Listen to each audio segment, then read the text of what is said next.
اب ایسے ایسے اہم فیصلے صادر فرمایا کرتے تھے. تو یہ اللہ کی طرف سے ایک عطا ہوتی ہے.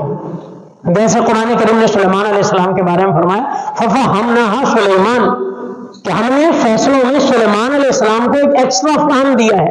فیصلے تو داؤد علیہ السلام بھی کرتے تھے، لیکن کئی ایک فیصلے ایسے ہوئے کہ جو داؤد علیہ السلام نے سلیمان علیہ السلام کے فیصلوں کو اپریشیٹ کیا اور انہوں کو نافذ کیا کہ واقعی یہ فیصلہ ٹھیک، فیصلہ داؤد علیہ السلام کا بھی ٹھیک تھا، لیکن فرمایا یہ بہتر ہے.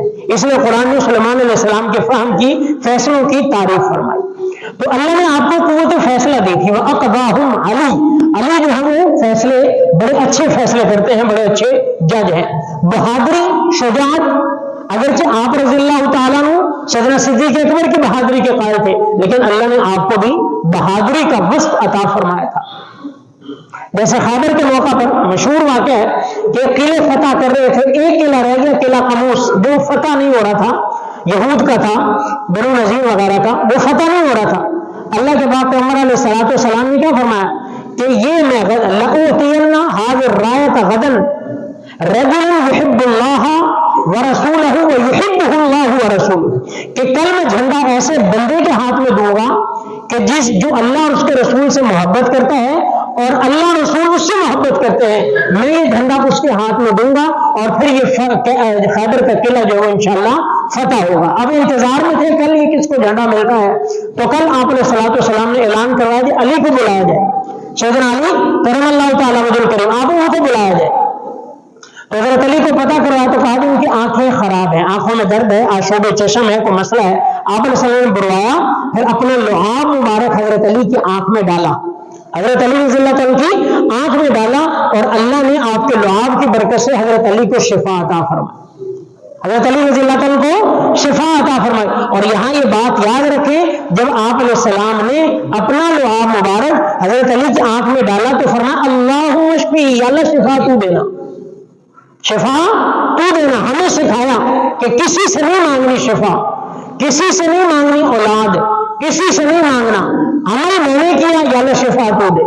ڈاکٹر کے پاس ہم جاتے ہیں، گولی، دوائی، medicine, syrup, tablet, injection, drip, جو بھی ہے، آپریشن، جیسا یا اللہ شفا تو نے دے دی.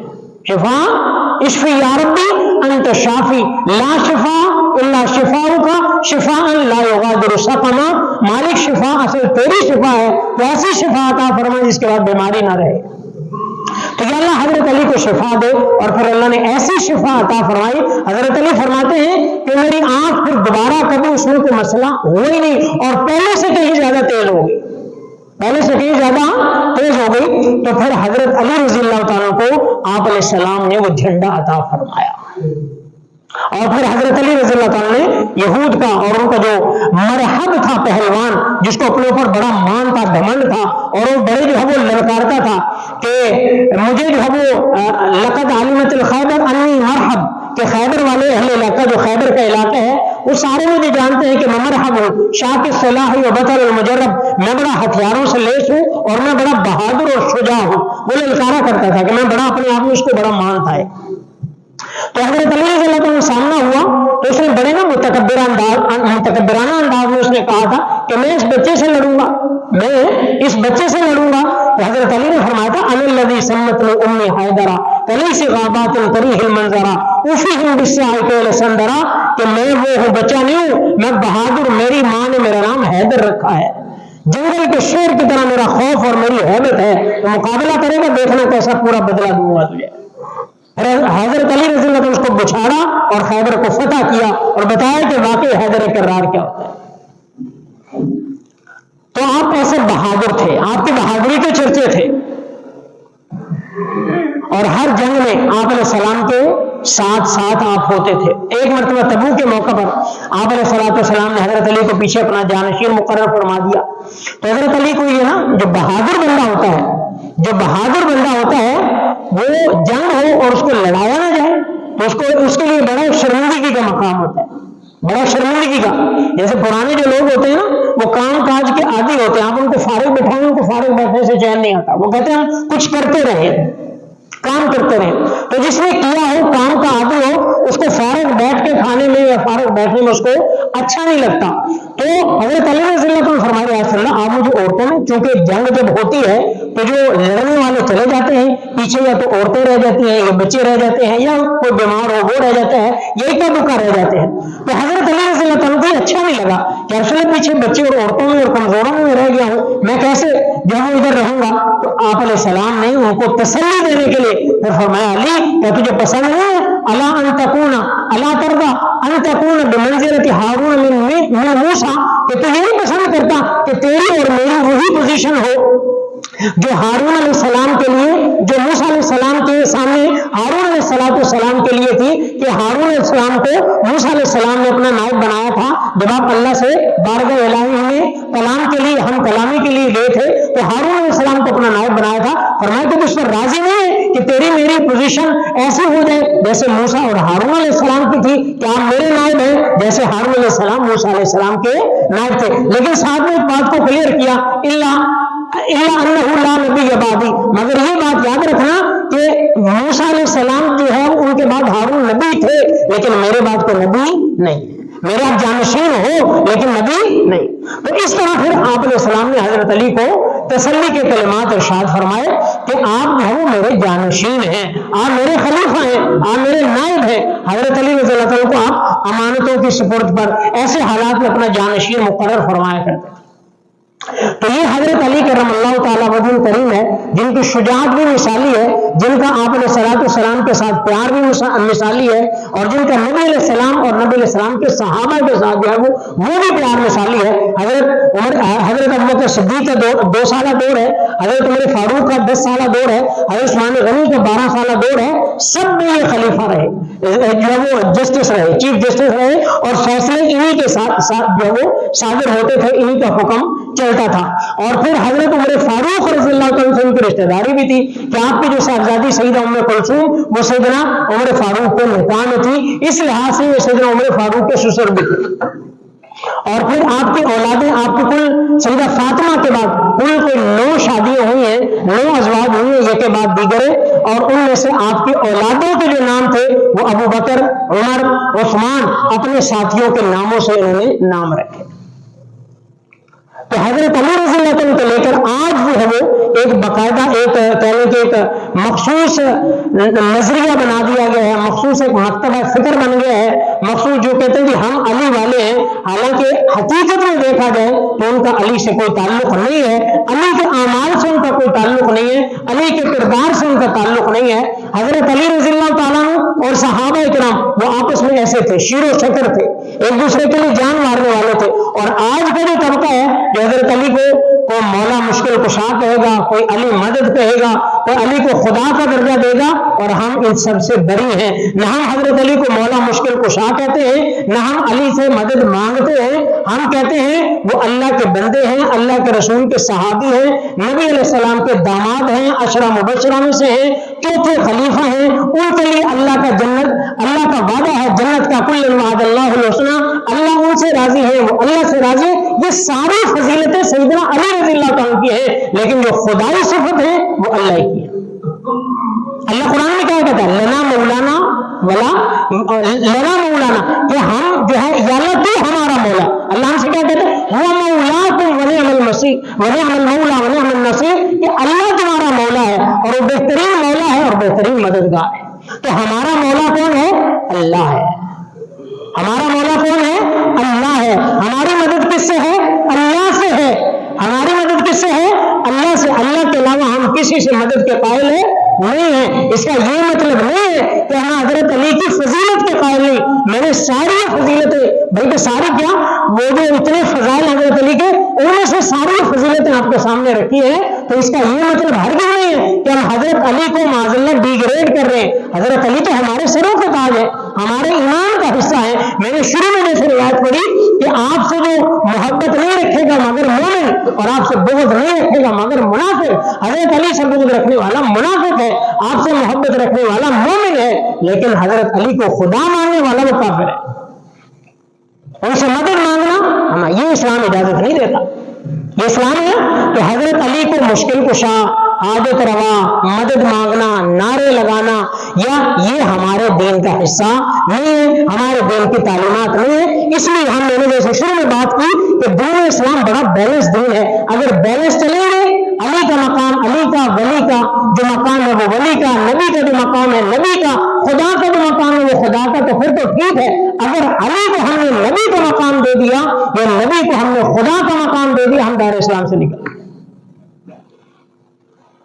اور پھر آپ کی شہادت میں مثالی ہے. آپ کو جمعے کے دن سن 40 ہجری میں 21 رمضان المبارک جمعے کا دن آپ نماز فجر کے لیے جا رہے ہیں, اور عبد الرحمن بن ملجم جو خارجی تھا اس نے آپ پر وار کیا اور آپ کی شہادت ہوئی. اور آپ کے حلم کا اندازہ لگائیں, آپ کو سر میں جو وار کیا اس نے, آپ شہید ہو گئے. تو اس کو پکڑ لیا عبد الرحمن بن ملجم کو, جو آپ کا قاتل تھا جس نے آپ کو شہید کیا. تو فرمایا اسے ابھی کچھ نہ کہنا, ابھی کچھ نہ کہنا, کیونکہ ابھی میں زندہ ہوں. ابھی اس کو مارنا نہیں, کہ ایسا نہ تم ابھی مار دو کیونکہ میں ابھی زندہ ہوں. مرنے کی سزا قصاص اس کی ہے جو مر جائے, میں تو ابھی زندہ ہوں. اگر میں مر گیا تو پھر اس کا تم فیصلہ کر لینا, اگر میں زندہ رہا پھر میں خود اس کا فیصلہ کروں گا کہ اس کو معاف کرنا ہے کیا. اس طرح ایک بہادر انسان 40 ہجری کو سن 40 ہجری کو 21 رمضان مبارک کو اپنے اللہ کے پاس, اور جب آپ کو جب وہ زخم لگا تو آپ کی زبان مبارک سے کیا الفاظ نکلے, فزت ورب الکعبہ, رب کعبہ کی قسم میں کامیاب ہو گیا. تو اللہ رب العزت ہمیں بھی ایسے اعمال کرنے کی توفیق عطا فرمائے جو واقعی حضرت علی کے پیروکار ہم لگے, واقعی ہم حضرت علی کے پیروکار نام لیوا لگے. خالی نعرے ملنگ بن جاؤ علی کے, میں ملنگ علی کا, کیا ملنگ علی کا, ننگے پاؤں چلنا علی کے نام سے, کڑے پہننا علی کے نام سے, دھاگے باندھنا علی کے نام سے, یہ علی کا حلیہ ہے. یہ تو کسی شیطانی حلیے کو آپ نے اپنایا ہوا ہے. اتنی انگوٹھیاں پہن لینا, مونچھیں رکھ لینا اتنی بڑی بڑی, اور کالے لباس پہن لینا, یہ علی کا حلیہ ہے ہی نہیں. جس کو ہمیں آپ کو دیکھ کے گھن آتی ہے, حضرت علی ایسا حلیہ پسند کریں. تو یہ حلیہ نہیں, حلیہ علی کا وہی ہے جو نبی کا ہے. اور نبی کا حلیہ کیا ہے, کسی نبی کا حلیہ ایسا نہیں ہوتا کہ کسی کو دیکھ کے اس کو گھن آئے, اس کو ناپسند کرے. تو اس لیے علی کا نام لیوا وہی ہے جو علی کے مطابق اپنی زندگی گزارتا ہے اور جو کہہ سکتا ہے فزت ورب الکعبہ. تو اللہ بولے سے دعا ہے اللہ ہم سب کو عمل کرنے کی توفیق عطا فرمائے.